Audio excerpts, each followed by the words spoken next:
വാഴയിലയിൽ ചെയ്തു, രണ്ടാമത് തേക്കിന്റെ ഇലയിൽ ചെയ്തു, മൂന്നാമത് പാളന്റെ ഇലയിൽ ചെയ്യാം. പാള അതുപോലെ തേക്കിന്റെ ഇലയിൽ ചെയ്തിട്ടുണ്ട്, പ്ലസ് വാഴയിലയിൽ ചെയ്തിട്ടുണ്ട്. ഇനി നമുക്ക് ചെയ്യാൻ മന്ദാരം. ഇത് മന്ദാരത്തിലാണ് ചെയ്യാൻ പറ്റുന്നത്, ഉണങ്ങിയ ഡ്രൈ ആയിട്ടുള്ളതാണ്. ഇത് ആദ്യം അടുക്കള വെച്ചോ ചെയ്തു. അപ്പൊ മന്ദാരം വെച്ചോ അട്ട ഗ്ലാസ് വെച്ചോ same option up and down ആണ്.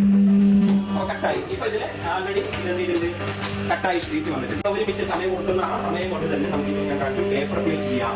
ഒരു മിനിറ്റിൽ തന്നെ 10 എണ്ണം വെച്ച് ചെയ്യാം. 10 പ്ലേറ്റ് വെച്ചിട്ടുണ്ട്.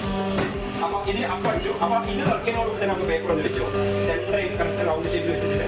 ഇനി ഇവിടെ താഴെ അത് ഇവിടെ കൗണ്ട് ആയി. അപ്പൊ ഇത് 1 മിനിറ്റ് ഇത് നമുക്ക് ചെയ്യുമ്പോൾ തന്നെ നമുക്ക് 1 സെക്കൻഡ് കൊണ്ട് ഈ പ്ലേറ്റ് റെഡി. പ്ലേറ്റ് റെഡിയാണ്. ഇത് ഇപ്പൊ തന്നെ എടുക്കാം. അപ്പോൾ പ്ലേറ്റ് റെഡിയാണെന്ന് കാണിച്ചു. ഇത് പ്യുവർ കോട്ടിംഗ് ഇല്ലാത്ത നമ്മുടെ സാധാരണ ബജ്ജിക്കട തട്ടുകൾക്ക് വേണ്ടി ഇതിന്റെ പ്രത്യേകം ശ്രദ്ധിച്ച് നോക്കാം. പേപ്പർ പ്ലേറ്റ് ചെയ്യാം, തന്നെ ഏല പ്ലേറ്റ് ചെയ്യാം.